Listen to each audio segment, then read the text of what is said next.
साथियों, अब हमें बारिश की तैयारी करनी चाहिए। हाँ हाँ भाई, चलो हमें अभी से पानी की खोज करनी चाहिए, नहीं तो बरसात का समय निकल जाएगा और फिर जंगल में सूखा पड़ने लगेगा। आसमान में बादल पानी की तलाश में निकल पड़े थे, लेकिन उन्हें जमीन पर कहीं पर भी पानी नहीं दिख रहा था, जहाँ से वो वाष्पीकरण कर सके और उससे बारिश कर सके। पर भाइयों, बहुत दिन हो गए, हमने पानी जमा ही नहीं किया। क्या हम पानी की खोज कर पाएंगे? अगर हमें जल्दी बारिश शुरू करनी है, तो पास वाले जंगल में ही पानी ढूंढना पड़ेगा।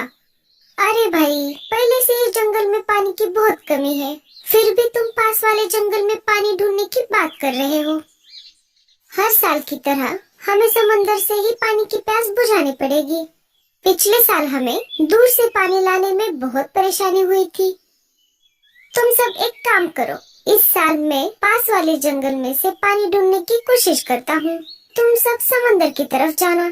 अगर मुझे पास वाले जंगल में कहीं पर पानी मिल गया, तो अगले साल हमें पानी की खोज करने के लिए दूर समंदर तक जाने की जरूरत ही नहीं पड़ेगी। ठीक है भाई, ऐसा ही करते हैं।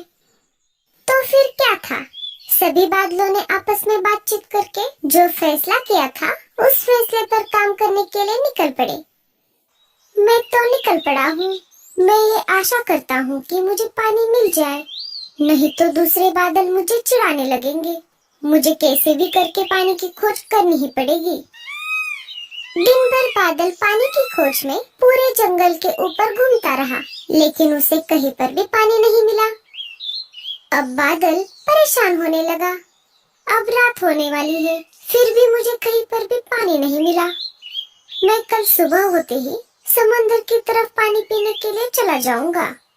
मैं दिन भर घूम घूम के बहुत थक चुका हूँ और कल मुझे बहुत लंबी यात्रा भी करनी है, इसीलिए मुझे अब रात भर किसी पेड़ पर आराम करना होगा। ऐसा सोचकर बादल आराम करने के लिए अच्छी जगह की खोज करने लगा। हाँ, ये पेड़ ठीक रहेगा। ये बहुत बड़ा भी है और इसके पत्ते बहुत मुलायम है। इस पर मुझे बहुत अच्छी नींद आएगी। ऐसा कहकर बादल पेड़ के ऊपर जाकर बैठ गया। इधर लाडो चिड़िया अनाज लेकर घर की तरफ लौट रही थी। उसके बच्चे उसका घर पर इंतजार कर रहे थे। लाडो चिड़िया अपने घोंसले के पास आ गई। बच्चों ने पहली बार बादल को देखा था, इसीलिए वो उसे घूरे जा रहे थे। मम्मी, वो इतना बड़ा क्या है? क्या वो एक पंछी है? अरे नहीं बच्चों, वो कोई पंछी नहीं, एक बादल है। पिछली बार जब आपने बारिश देखी थी, वो इसी बादल से आ रही थी।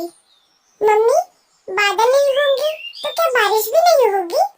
हाँ मेरे बच्चों, बादल को बरसात के लिए पानी की जरूरत पड़ती है, तभी वो बारिश कर पाएगा। बादल उनकी सारी बातें ऊपर से सुन रहा था। वो उनकी तरफ देख रहा था। मम्मी, हमें उनसे बात करनी है। नहीं बेटा, वो थक गए होंगे, उन्हें थोड़ा आराम करने दो। अरे कोई बात नहीं चिड़िया रानी, तुम सब मुझसे बात कर सकते हो। बादल की ये बात सुनकर बच्चे बहुत खुश हो गए। तीनों उसके पास आ गए। अरे, जब हम आपको दूर से देखते हैं, तब हमको लगता है कि सारे बादल बर्फ से बने होते हैं, पर तुम तो किसी सूखे कपास की तरह लग रहे हो। हाँ चिड़िया रानी, तुमने जैसा सोचा है, हम बिल्कुल वैसे ही होते हैं। हम बर्फ की तरह ठंडे होते हैं। तो क्या इसका मतलब इस साल बारिश नहीं होगी? अरे नहीं नहीं, ऐसी बात नहीं है। इस साल बारिश अवश्य होगी और वो भी बहुत ज्यादा। बाकी सारे बादल इसी कारणवश बहुत सारा पानी पीने के लिए समुद्र की तरफ गए हैं। अगले साल हमें दूर तक यात्रा न करनी पड़े, इसीलिए मैं पास वाले इलाके में पानी की खोज कर रहा था, परंतु मुझे कहीं पर भी पानी नहीं मिला। क्या आप पश्चिम में पहाड़ी इलाकों की तरफ गए थे? मैंने सारी दिशाओं में खोज की, परंतु मैं बहुत थक चुका था, इसीलिए मैं पश्चिम की तरफ बहुत दूर तक नहीं जा सका। अगर मैं बहुत दूर तक जाता, तो मुझे समंदर की तरफ जाने में बहुत ज्यादा कष्ट झेलना पड़ता। बादल भैया, हम जंगल के सारे पंछी पश्चिम इलाके वाले नदी से ही पानी पीते हैं, क्योंकि बाकी जगह पर कहीं पर भी पानी नहीं है। फिर तो बहुत अच्छा हुआ। मैं कल ही सुबह जाकर वहाँ से पानी पी लूंगा। तुम्हारा बहुत बहुत शुक्रिया चिड़िया रानी। मैं सारे पंछियों के उठने से पहले ही यहाँ से चला जाऊंगा। लेकिन जाते जाते मैं तुम्हें एक जरूरी बात बताना चाहता हूँ, क्योंकि तुमने मेरी बहुत मदद की है। पिछले साल बहुत कम बारिश हुई थी, इसीलिए हम सभी बादलों ने यह निर्णय लिया है कि इस साल बहुत ज्यादा तेज बारिश करेंगे, ताकि अगले साल तक जंगल के सारे जानवर और पंछियों को पानी की कोई समस्या ना हो। इसीलिए मैं तुमसे एक विनती करता हूँ कि आप सभी पंछी अपने अपने घोंसले किसी ऊंचे पेड़ पर बनाएं। हमें ये बात बताने के लिए बहुत बहुत शुक्रिया। मैं जंगल के सारे पशु पक्षियों को सतर्क कर दूंगी। इधर बाकी सारे बादल समंदर तक पहुँच चुके थे। अरे भाइयों, क्या पता हमारे बादल दोस्त को पानी मिला भी है या नहीं। अगर ऐसा ना हुआ तो हमारा तेज बारिश करने का फैसला गलत साबित हो जाएगा और जंगल में फिर से सूखा पड़ जाएगा। इसीलिए हमें जितना ज्यादा हो सके उतना ज्यादा पानी पीना होगा और साथ ही साथ हमारे बादल दोस्त के हिस्से का भी पानी पीना होगा। अगर हमारे बादल दोस्त को पानी नहीं भी मिला तो उसकी जगह पर हम बारिश कर लेंगे। इधर दूसरे दिन सुबह जैसे लाडो चिड़िया ने बादल से कहा था कि पश्चिम की तरफ एक नदी है और उसमें बहुत सारा पानी है, वैसा ही बादल ने किया।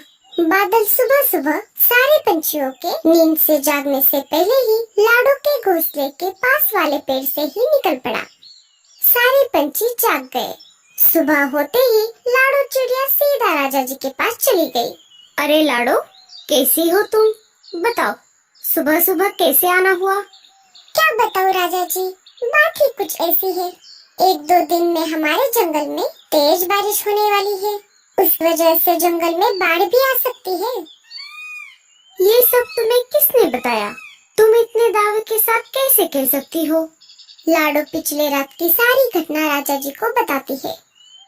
राजा जी को लाडो चिड़िया पर भरोसा था। लाडो, मुझे तुम पर पूरा भरोसा है। बताओ, अब आगे क्या करना है? राजा जी, चाहती तो मैं एक एक करके जंगल के सभी पंछियों के घर जाकर ये बात बता सकती थी, लेकिन उसमें बहुत ज्यादा वक्त लगेगा। हमें हमारे जंगल के सारे पंछियों को ये बात बतानी है कि 2-3 दिन में बहुत ज्यादा बारिश होने वाली है। इसीलिए सभी पंछियों को जितनी जल्द हो सके उतनी जल्द अपने अपने घोंसले किसी ऊंचे पेड़ पर ले जाने होंगे। ठीक है लाडो, मैं अभी सूचना पक्षी को बुलाता हूँ और उसे ये बात सारे जंगल में फैलाने के लिए कहता हूँ। सिपाहियों, सूचना पक्षी को बुलाया जाए। जी महाराज। राजा जी ने सिपाही पक्षियों को सारी बातें बता दी। थोड़ी देर बाद सूचना पक्षी जंगल में आ गए और उन्होंने पूरे जंगल में ये बात फैला दी। सुनो सुनो सुनो, खबर मिली है कि आने वाले 2-3 दिनों में जंगल में बहुत तेज बारिश होने वाली है। इसी तेज बारिश की वजह से जंगल में बाढ़ भी आ सकती है। इसीलिए राजा जी ने सारे पंछियों को ये सूचना दी है कि जितनी जल्द हो सके उतनी जल्द अपने अपने घोंसले ऊंचे पेड़ पर बना लें, ताकि बाढ़ के पानी से सुरक्षा हो सके। जंगल के सारे पंछियों ने राजा जी के सूचना को मानकर अपने अपने घोंसले किसी ऊंचे पेड़ पर ले जाना शुरू कर दिया।